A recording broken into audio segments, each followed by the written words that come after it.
We're back with the Indy Racing League, the Las Vegas 500K, still under yellow. Let's go to Jack. Well, Paul, let's show you what we're talking about as far as wing configuration here. This is what's called a short track wing. All the cars are using it. See this element here? Now, normally this element would have an angle of attack to it, but this is the spare for Scott Sharp's car. See how flat it is? It literally reduces the drag on the car, but it also reduces the downforce. That's the configuration for both the Foyt cars and several other cars. Now, I saw something historic just a couple of minutes ago that happened with A.J. Foyt.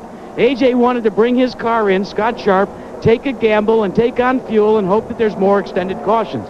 Scott Sharp came back on the radio and said, A.J., I don't think it's a good idea. He explained his reasons why, and all A.J. said is 10-4.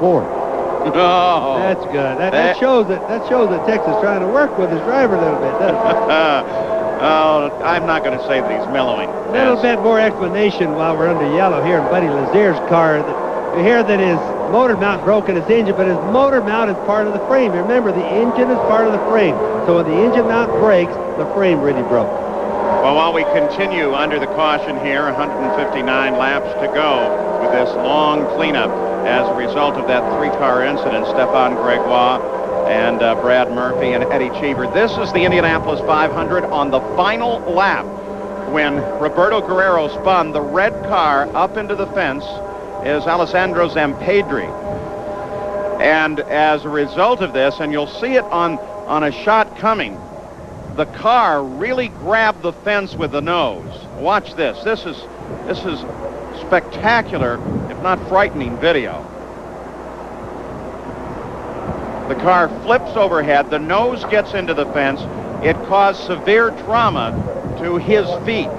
Here you get a real good idea watching the red car as it goes up into the fence. Got nowhere to go there. And so very serious injuries as a result of that. But Gary Gerald, the good news is that he is here at the track and feeling pretty good. Well, Paul, we're delighted to be able to sit here and spend a moment with Alessandro. It's been such a long time since the end of May, now the middle of September. This is your first time to be out at a racetrack, and you're smiling, and I know you've had devastating injuries to your feet, but yet you've been so positive, and tell us how things are coming along right now. Well, Gary, thank you, and yeah, it's been very exciting being here. It was the first time not only that I'm going to a race, but that I'm living in Indianapolis. And it's a very nice feeling seeing a lot of friends and fans that have been so close with me all this time. Yeah, it was tough at the beginning, but now, you know, I'm on the way to recovery, and I'm just looking forward to be healthy again and drive a race car again. And that's all that matters. You know, you have to be strong with your mind as much you have to be working out to get back. You have all of this apparatus down here on your left foot and leg, and I understand you're going to get rid of a lot of this in about a week's time? Yeah, Dr. Scheid, my doctor, is going to take it off next week, and hopefully with the next things they're going to put in, I'm going to be able to put weights on that leg too. So the right one is okay, the left one is going to come along, and I'm really hoping to give myself a nice Christmas present to be able to walk by then. How about race car driving? Is it still in your future? I've heard stories that you want to do it more.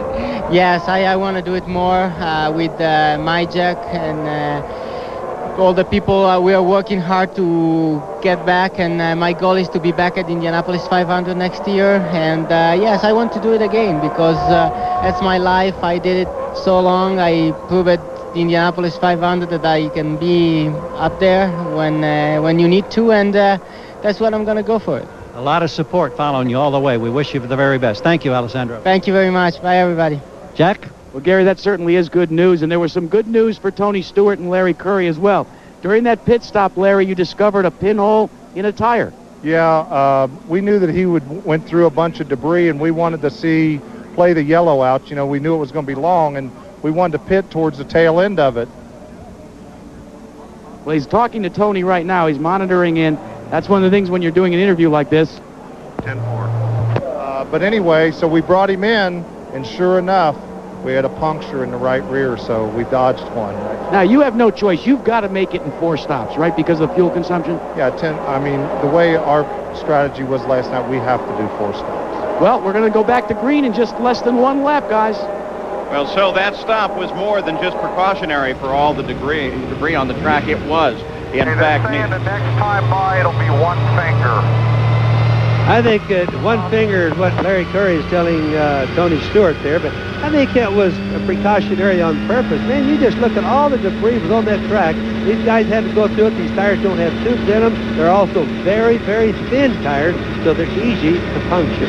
Well, now you look from Tony Stewart's position back 11th is his position in the field now. But Tony, you can go ahead and get yourself ready to go, buddy. You put it in whatever gear you want. Get it cleaned out, and let's go up. Once you get settled in, let's go up 1 more inch on the boost. +1 on the boost.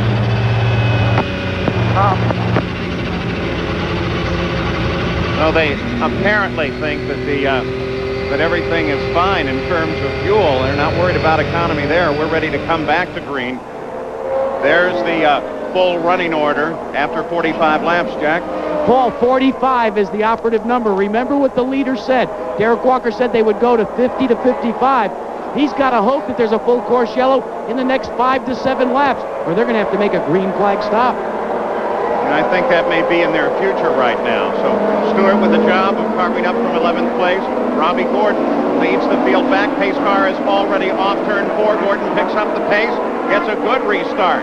As the green comes out, Lyondike chasing him, followed by Mike Groff, Roberto Guerrero, Scott Sharp, and Michel Jourdain Jr.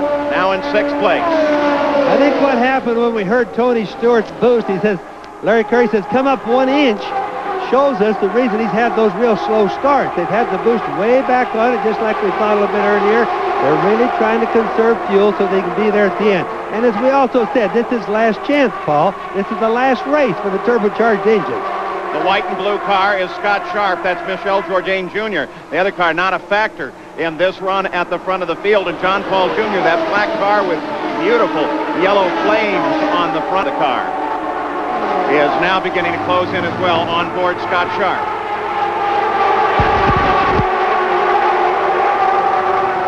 Well, look at the G-loading. Push him down in the cockpit in the corners. Watch this. That's astonishing.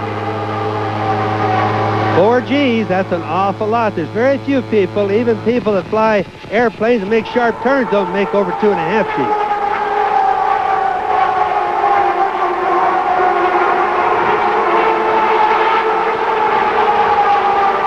Awesome turn speed.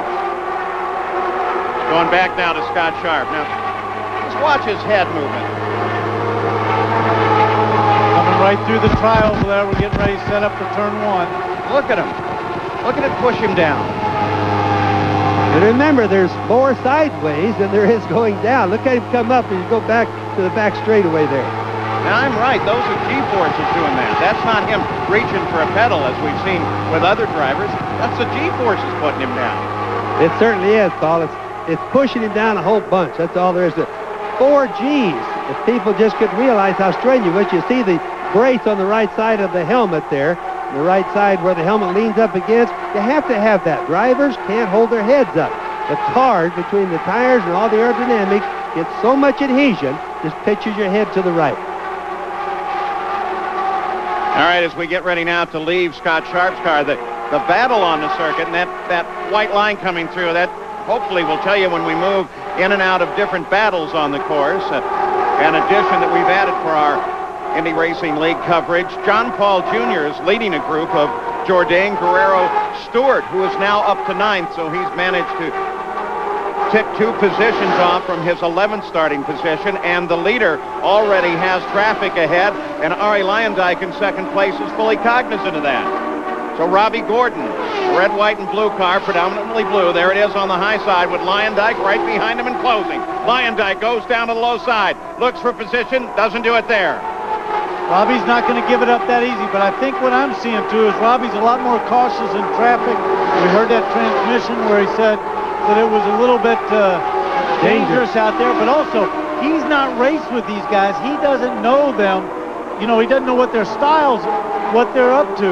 Arie's got some races under his belt with these guys, so Robbie Gordon's got to learn their technique and their style. It's got to really worry him a lot, Danny, but remember the guy right behind Robbie Gordon, Arie Luyendyk, he has raced with him a whole bunch. They feel good together, I'm sure. Robbie Gordon was able to get around Buzz Calkins there. Now, Lyondike gets around him. Mike Groff, the white car. Well, there you hear it right from the two-way radio, and that's what they do as a car ricochets off the wall. I got hit in the head with a couple parts. Now, one of the things that you said there was, of course, that Robbie Gordon was going to need a yellow to make it in 3 stops. It's pretty timely. He's got his yellow right now, Danny. Yeah. And the good news is that Tice is okay. I think that's Tice Carlson, yeah. Yeah, absolutely. Tice climbing out. Stops. He's only stopping to get everything unplugged from his helmet so he doesn't rip the lines out there. There was so much dust down there, I bet he was just hoping he would get out of that dust to see where he was, Paul. Well, it makes you hesitate, too. You see that yellow car. Roberto Guerrero also has one. It'll take just a moment to make absolutely sure that that's who it is and you get the identity right. Well, looks like Tice is okay as he climbs out, and we go under caution once again here at Las Vegas. Here's a look at the situation. Oh, he got tapped. They were running out there. They were running side by side, and either he touched him or he got tapped too He got tapped. He got tapped. They got into another car anyway. I can call that one pretty easy. It's not too hard to do. So the third caution of the day, that's Dr. Henry Bach, who you met just a few minutes ago, standing right there with him. He gets out and works on the course. Danny, let's look at it. Let's see who that other car is, if we can. I can't from that. On that other shot, all we know is a white car. But that shows you with all the centrifugal force that you have, with all the G-force that there is going, it takes very little to really set you They're right the there. They just got together. Well, Bobby, you know, it just takes a little nudge, something that you wouldn't even hardly notice, just to get that car a little out of shape and send it on its way. Look at that. They're running very close together. And he just catches him with it on his rear tire, looked like, didn't it? The car right there, the white car, just came right over and got a hold of Tice Carlson and spun him right out. I just wonder if Tice even knew what happened. It was so sudden, and the cars were so far apart for a while there. Well, we saw Tice Carlson climb out of the car. They make him climb into the ambulance and go back for an examination just to make sure he's answering all the questions right.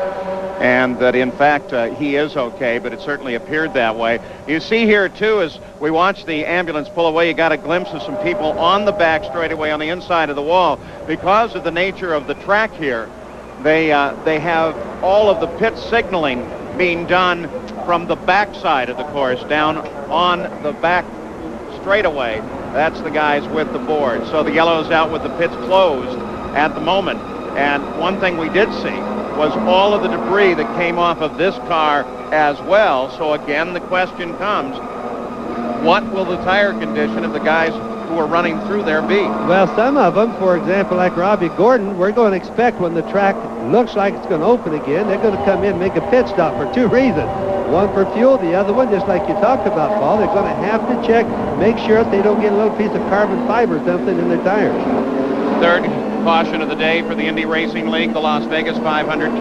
And there was that radio transmission, too, that he got hit with something in the head. And I don't think that affected him, but sure, if there was that much debris around, it sure could have gone as well over the car as it could have gone under the car or gotten one of those little punctures. Down to Jack Arute. We're talking about getting hit in the head for Robbie Gordon. The other concern that Gordon and company have is what did that debris do to the rods, the control rods and the steering mechanism. Now you listen to Derek Walker. He's bringing Robbie Gordon in, looking for his marks. Ari Lyondike is going to pit as well, so it's a 1-2 tandem right now. Look okay, Dan. Radiators look good. They've added some front wing to the car. They're changing the wheels. What about you, Gary Gerald? Making changes on Lyondike as well. We anticipate a move up toward the front wing. They're holding, don't see the move. Now they finally get him clear. Oh, 15 seconds, 15 and a half. A little hesitation with a problem with the back slowed him down just a bit. Jack? A very quick stop for Robbie Gordon, though, Gary. He was in and out in almost 11 seconds because all they did was add the fuel, change the tires. No problem with the steering mechanism that they could see. So Robbie Gordon comes out ahead of Ari Lyondike, missing that chance. We'll be back to Las Vegas after this message and a word from our ABC stations.